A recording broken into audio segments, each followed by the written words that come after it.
नमस्कार मित्रों, आज आप सभी के लाया हूँ। आज आप सभी के लिए जो लाया हूँ वो है संकल्पः सिद्धिदायकः पाठ से बहुविकल्पीय प्रश्नोत्तर। प्रश्नोत्तर जो है आपके परीक्षा के लिए उपयोगी सिद्ध होगा। छात्रों के हित की चिंता करके मैंने ये वीडियो बनाना शुरू किया है, तो आप सभी चाहें तो लिख करके याद करें अथवा वैसे ही सुन करके याद कर लें। तो आपके जो पाठ्य पुस्तक है उसी में से है, ये कहीं अलग से नहीं है।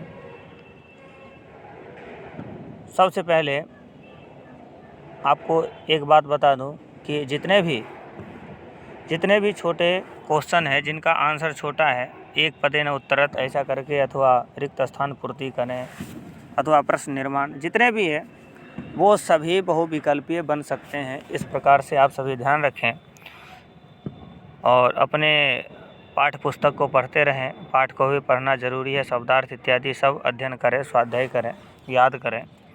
साथ में बहुविकल्पीय जो प्रश्नोत्तर मैंने कराए हैं उसको भी याद करें। और अभी जो आपके हित के लिए जो मैंने वीडियो बनाया इसको भी देख सकते हैं, सुन सकते हैं और इसमें से भी प्रश्नोत्तर याद कर सकते हैं। चलिए आगे चलते हैं। आप सभी से कहना चाहता हूं कि चैनल को लाइक, सब्सक्राइब और शेयर ज़रूर किया करें। चलिए चलते हैं, शुरू करते हैं। सप्तम पाठ है कक्षा सप्तम के लिए सप्तम पाठ ही है संकल्पः सिद्धिदायकः। इसी में से बहुविकल्पीय प्रश्नोत्तर बनाए हैं और आप सभी के लिए लाया हूं मैं। तो संकल्पः सिद्धिदायकः जो पाठ है इसमें से बहुविकल्पीय प्रश्नोत्तर मैंने बनाए हैं। यहाँ पे सबसे पहले ऊपर लिखा गया नीले अक्षर में, रिक्त स्थान पूर्ण करने के लिए विकल्प का चयन करें, यानी सही विकल्प का चयन करें, ऐसा लिखा है। ये इसी पाठ में दिया गया अभ्यास में जो है शब्द है, ये जो शब्द है पूजयति स्म, पूजयतः स्म, आगे क्या होगा? तो पूजयन्ति स्म ऐसा होगा। आप सभी को बता दें कि वर्तमान कालिक क्रिया यानी जैसे पूजयति, पठति, गच्छति, इसमें सभी में स्म अगर लगा दें तो ये जो है भूतकालिक क्रिया हो जाती है। इसीलिए यहाँ पे पूजयति जो वर्तमान का है शब्द, वर्तमान कालिक क्रिया है, ये वर्तमान काल का जो है वाक्य उपयोग करेंगे तो उसमें पूजयति पूजा करने के लिए है। तो पूजयति स्म यहाँ पे लिखा है, स्म, सभी शब्द के साथ में स्म लगा हुआ, यानी वर्तमान में स्म लगाने से ये भूतकालिक क्रिया जो है हो जाती है।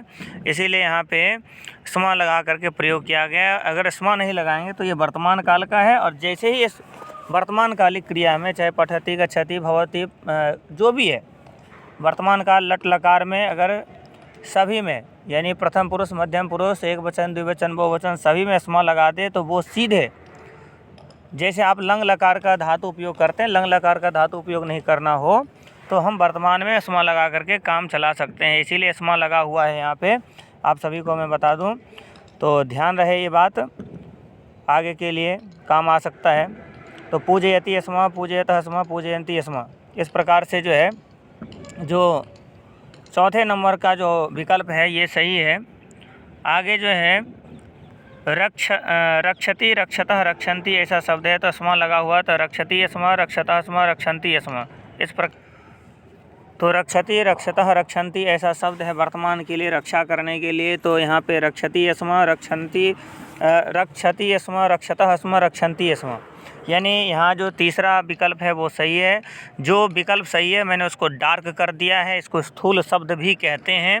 इस प्रकार से ध्यान रहे सभी को, स्थूल शब्द जो है डार्क जो है वो वही विकल्प सही है, ये ध्यान रखें।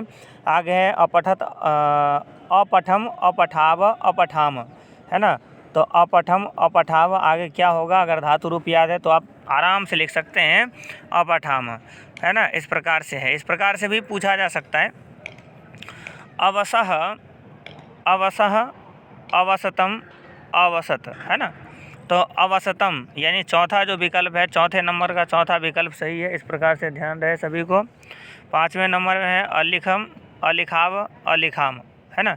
तो इसका भी पाँचवें का जो है चौथा विकल्प सही है, अलिखाम, अलिखाम ऐसा शब्द है। पश्यति अस्मा, पश्यति अस्मा को क्या कहेंगे? अभी वही बात है जो पहले मैंने बताया कि अस्मा लगाने से भूतकालिक क्रिया बन जाता है ये। तो यहाँ पे भूतकालिक क्रिया जो है जैसे अपश्यत है ना, अपश्यत जो पहला विकल्प है वो सही है। पश्यति अस्मा के जगह में अपश्यत लिख देंगे तो काम हो जाएगा, या तो अपश्यत के जगह में पश्यति अस्मा लिख देंगे तो काम हो जाएगा। लेकिन दोनों है भूतकाल में प्रयोग करने का जो है शब्द है, ये दोनों ही शब्द को हम भूतकाल के लिए प्रयोग कर सकते हैं। आगे हसति अस्मा अहसत है ना, चौथा विकल्प सही है इसका। आगे देखते हैं, यहाँ पे लिखा है सामान्य बहुविकल्पीय प्रश्न उत्तर। सामान्य रूप से जो लॉन्ग क्वेश्चन शॉर्ट क्वेश्चन जो दिए रहते हैं उसी में से बना हुआ है बहुविकल्पीय प्रश्न उत्तर, इस प्रकार से है यहाँ। तो यहाँ पे सामान्य जो है बहुविकल्पीय प्रश्नोत्तर है, आपको मैंने बता ही दिया है। आठवां प्रश्न है पार्वती तपस्यार्थम कुत्र अगच्छत। पार्वती तपस्या के लिए कहाँ गई? गौरी शिखरम, गौरी शिखर नाम के पर्वत पे गए थे। क श्मशाने बसती, कौन शमशान में वास करता है? विष्णु ब्रह्म नारायण या शिव? तो शिव जो है विकल्प सही है, शिवः चौथा विकल्प सही है। 8वें 9वें दोनों में चौथा विकल्प सही है। शिव निंदाम श्रुत्वा का क्रोधा जाता, शिव की निंदा सुनकर के कौन क्रोधित हो गई थी? तो देवीम सरस्वतीम पार्वतीम दुर्गा, यानी कौन है इसमें से सही? तो पार्वती, तीसरा विकल्प जो है वो सही है। बटुरूपेण तपोवनम कह प्राविशत, ब्रह्मचारी रूप धारण करके, बटु रूप धारण करके, बटु ब्रह्मचारी को ही कहते हैं। आगे ध्यान रखना, प्रश्न भी पूछा जा सकता है, यानी बटु समानार्थक या शब्दार्थ कुछ ऐसे करके पूछा जा सकता है। तो बटु यानी ब्रह्मचारी रूप में जो है भगवान शिव ने आश्रम में प्रवेश किया था जहाँ पे वो तपस्या कर रही थी पार्वती जी, मैंने पढ़ाया था उस समय, बताया भी था। है शिवः, यानी चौथा विकल्प सही है इसका। 11वें का, 12वें में चलते हैं। 12वें का पार्वती किम कर्तुम ऐच्छत, पार्वती क्या करने के लिए इच्छा जताई? तो तपः कर्तुम ऐच्छत, यानी चौथा विकल्प जो है वो सही है। तपस्या करने के लिए जो है इच्छा जाहिर की थी पार्वती जी ने। पार्वती कया साकम गौरी शिखरम गच्छति, पार्वती किसके साथ में गौरी शिखर नाम के पर्वत पे गई थी तपस्या करने के लिए? तो मैंने पाठ में बताया भी था पढ़ाते समय, उनकी सखी थी, सखी यानी सहेली, है ना। हम लोगों के भी दोस्त होते हैं, और जो लड़कियां होती है वो भी आजकल फ्रेंड ही कहती है, लेकिन पहले के समय में सखियां इस प्रकार से ब्रज के लोग ज़्यादा समझते हैं इस बात को, तो सखियां कहती है ना। तो सखी यानी सहेली, साथ की जो फ्रेंड होती है, जो लड़कियों के लिए लड़की ही जो फ्रेंड हुआ करती थी उनको सखी कहा जाता है ना। और आज भी हुआ करती हैं, पहले की बात नहीं, अभी भी देश काल परिस्थिति के अनुसार शब्द लोग बदल देते हैं, होता तो वही है ना। शिलायाम इत्यस्य समानार्थक शब्दम किम। आज के समय में बालक बड़े होने से पहले नौजवान हो जाते, सखी सहेली ये सब जानते हैं। खैर इन सब चीज़ों पे चर्चा नहीं करूँगा मैं, आगे चलता हूँ। शिलायाम इत्यस्य समानार्थक शब्दम किम। शिला शब्द के लिए समानार्थक शब्द कौन सा है? पर्यायवाची शब्द पूछा जा रहा है यहाँ पे। समानार्थक जब भी आए तब आप ये समझ लीजिए कि पर्यायवाची पूछा जा रहा है ना। और बीच में कुछ आवाज़ भी डिस्टर्ब कर रहा होगा, है ना, लेकिन आप विषय पे ध्यान दीजिए सभी, है ना। तो प्रस्तरे शब्द जो है, प्रस्तरे जो है समानार्थक शब्द है, ये ध्यान रखना है। और विलोम भी पूछा जाता है, तो विलोम को भी विपरीतार्थक कहते हैं, ये भी ध्यान रखना है। तो ये समानार्थक यानी पर्यायवाची। तुष्णिम इत्यस्य शब्दस्य इत्यस्य समानार्थक शब्दम किम। तुष्णिम शब्द का जो समानार्थक शब्द है वो है मौन होना। तुष्णिम संस्कृत में मौन होने को ही कहते हैं, तो मौनम भी संस्कृत का ही शब्द है। इस प्रकार से ध्यान रहे। अहम तपः एव चरिष्यामि, इस प्रकार से किसने कही थी? मैं तपस्या ही करूँगी, है ना, पार्वती जी ने कही थी, आपको मैंने बताया भी है। तो यहाँ पे लिखा इत्यत्र अव्यय पदम किम।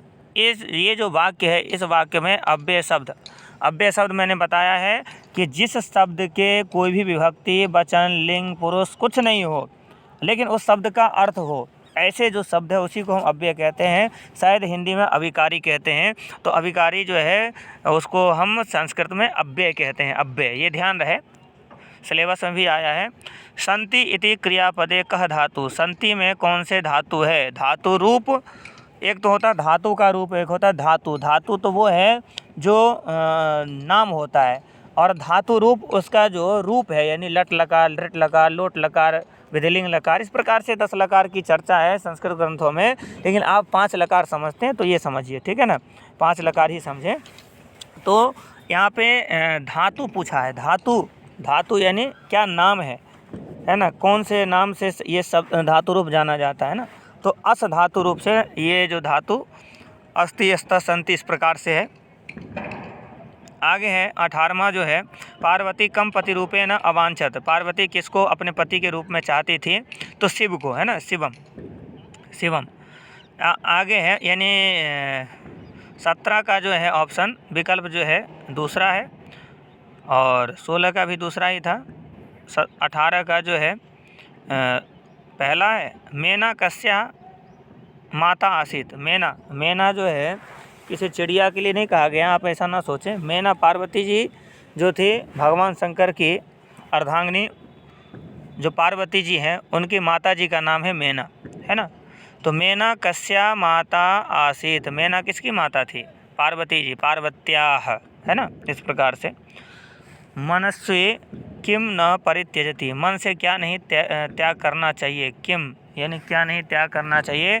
तो धैर्यम, संकल्पः सिद्ध, यहाँ पे लिखा संकल्प सिद्धि और असिद्धि और धैर्यम, तो यहाँ पे धैर्य, धैर्य शब्द जो है वो सही है। धैर्यम न परित्यजति, धैर्य को, जो अपने मनोबल है उसको त्यागना नहीं चाहिए कभी भी, मनोबल को मजबूत करके चलिए। आपको भी परीक्षा देना है ना, मन को कठोर करके चलें, है ना।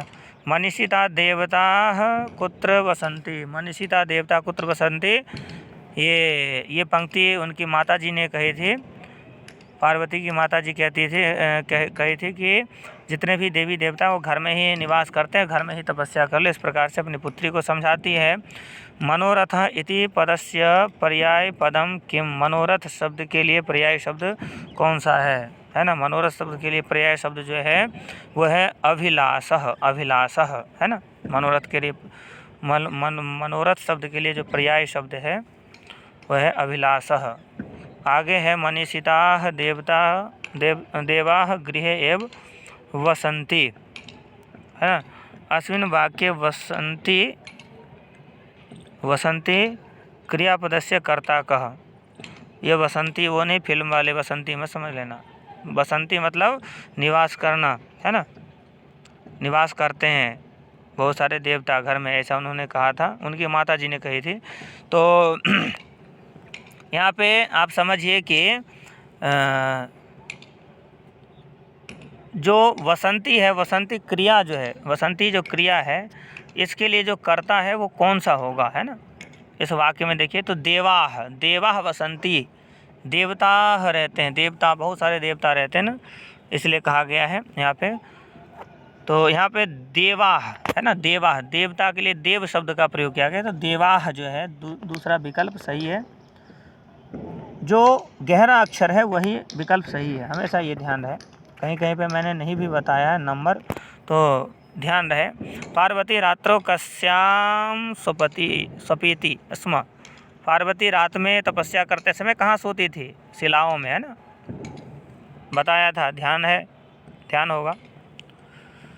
शिलाओं में सोती थी, पत्थरों में ठंडीले ऐसा करके आया है, यानी नीचे कुछ बिना बिछाए और पत्थर में, पहाड़ों में सो जाती थी, चाहे वो नोकीले पत्थर हो, कैसे हो, सामान्य असामान्य, कैसे भी हो, टेढ़े मेढ़े कैसे भी हो, वो सो जाती थी। इस प्रकार से भगवान शिव की तपस्या करते थी। तपस्या करना और तपस्या के साथ में हर नियम को आचरण करना, ये बहुत बड़ी बात है। भगवान का नाम लेना और भगवान के नाम के साथ में यम नियम संयम से रहना, ये बहुत बड़ी बात है। तो इन्होंने भगवान का जो है स्मरण जो किया होगा सो किया ही है, उसके साथ में इन्होंने यम नियम के तहत ज़मीन में सोई, है ना। ज़मीन में मतलब पृथ्वी पे नहीं, पहाड़ों में, पत्थरों में, है ना, शिलाओं में, शिलायाम। तीसरा ऑप्शन जो है, विकल्प जो है वो सही है। शिवः पार्वत्या केन प्रीतः, भगवान शिव पार्वती जी को क्यों प्रेम किए, है ना। ये क्वेश्चन बहुत ही अहम है। शिवः पार्वत्या केन प्रीतः, है ना, किसके द्वारा, किससे, किस लिए, है ना, ऐसा क्वेश्चन मन में आता है। तो दृढ़ संकल्पेन, है ना, दृढ़ संकल्प से, उन्होंने मन में कभी भी अपना धैर्य नहीं त्यागा, दृढ़ संकल्प किया, है ना, भगवान शिव को पाना ही है, ऐसा मन में संकल्प किया। तो इसीलिए उन्होंने अपने तपस्या के बल से भगवान शिव को मनाया, और भगवान शिव इसीलिए उनसे प्रेम किए और विवाह किए, परिणय किए, क्योंकि उनके प्रति जो विश्वास है वो अखंड है ना। पार्वती का जो विश्वास है वो अखंड है। आज के जैसे नहीं, जेब देख करके विश्वास नहीं होता है ना। जेब देख करके, माल पानी देख करके जो विश्वास करे उससे दूर रहें, सावधान। चलिए आगे बढ़ते हैं। प्रश्न निर्माण से संबंधित बहुविकल्पीय प्रश्नोत्तर। प्रश्न निर्माण से संबंधित 2-3 है प्रश्न है। पार्वती तपः तपति स्म, पार्वती जो है इसको रेखांकित मान लीजिए, स्थूल शब्द जो है वो उसको रेखांकित मान करके चलिए। इसके जगह में कौन सा सर्वनाम शब्द प्रयोग करेंगे कि ये प्रश्न निर्माण हो सकेगा, तो यहाँ पे का शब्द का उपयोग करेंगे। का तपः तपति स्म, क्वेश्चन मार्क, प्रश्न सूचक चिन्ह लगा देंगे, है ना। आगे है शिवः श्मशाने वसति, है ना। यहाँ पे लिखा है शिवः कुत्र वसति, है ना। प्रश्न जब पूछेंगे तो शिवः कुत्र वसति, इस प्रकार से प्रश्न पूछा जा सकता है ना। तो प्रश्न निर्माण ही करना है। निंदाम श्रुत्वा पार्वती क्रुद्धा जाता, है ना। काम श्रुत्वा, काम शब्द जो है यहाँ पे प्रयोग होगा, है ना। निंदाम श्रुत्वा, निंदाम की जगह काम शब्द का प्रयोग कर लेंगे, यानी क्या सुन करके, है ना, ऐसा होगा। चलिए आगे चलते हैं। स्थूल शब्दों का शब्दार्थ हिंदी और संस्कृत दोनों भी हो सकता है। इसे पर्याय शब्द नहीं लिख करके शब्दार्थ भी आ सकता है। तो यहाँ पे संस्कृत में जो है आप समझ लीजिए, पर्याय समझ लीजिए एक प्रकार से, शब्दार्थ ना समझे तो कोई बात नहीं है। कोपी वटु आगतः, वटु शब्द के लिए समानार्थक या शब्दार्थ, है ना, कौन सा होगा संस्कृत में ही। तो दूसरा उसी अर्थ का वाला जो समानार्थक कह सकते हैं, यहाँ पे शब्दार्थ ले गया, चलिए कोई बात नहीं, समानार्थक ही कह लीजिए, पर्याय कह लीजिए। तो वटु शब्द के लिए ब्रह्मचारी शब्द का उपयोग आप कर सकते हैं। पार्वती तुष्णिम तिष्ठति, पार्वती मौन होकर के बैठी रही, है ना, तपस्या करती रही, कुछ नहीं बोली। तो यहाँ मौन जो है ना, मौन होना और तुष्णिम होना दोनों बराबर है, ये ध्यान रहे, यानी दोनों का एक ही अर्थ है। इसके बाद है यस्य वसनम व्याघ्र चर्म, यस्य जिसका वस्त्र है व्याघ्र चर्म, यानी बाघ का खाल, यानी भगवान शंकर के लिए कहा गया है जिस। तो यहाँ पे वसनम के जगह कौन सा शब्द उपयोग कर सकते हैं, तो वसनम के जगह वस्त्रम शब्द का उपयोग कर सकते हैं। आज के लिए इतना ही। आप सभी के लिए, छात्र हित में मैंने ये वीडियो बनाया है, आप सभी ध्यानपूर्वक सुने और पढ़ें। आगे भी प्रयास करूँगा, आपके हित की चिंता करूँगा। आप सभी सिर्फ चैनल को लाइक, सब्सक्राइब, शेयर ज़रूर करते रहें, ताकि अन्य स्कूलों के भी जो बच्चे हैं विद्या भारती के, इससे लाभान्वित हो सकें। और ये विद्या भारती के सिलेबस के अनुसार इस बार का जो पाठ्यक्रम है, यानी जो पाठ पूछे जाएंगे उन्हीं पाठों में से ये बहुविकल्पीय प्रश्नोत्तर है। तो ये जो है सभी को काम आ सकता है। आप सभी इसको सुनिए, ध्यानपूर्वक याद करिए। आप सभी की उज्जवल भविष्य की कामना करता हूँ। आप सभी बढ़िया से बढ़िया नंबर लाएं। 80 नंबर का पेपर होने वाला है, सुनने में आया, तो 80 में से 80 लाएं, यही कामना है। 70+ रहे, ये कामना है। और सबसे जो ज़रूरी कामना समझता हूँ कि 80 में से ही 80 लाएं आप सभी। आज के लिए इतना ही, धन्यवाद।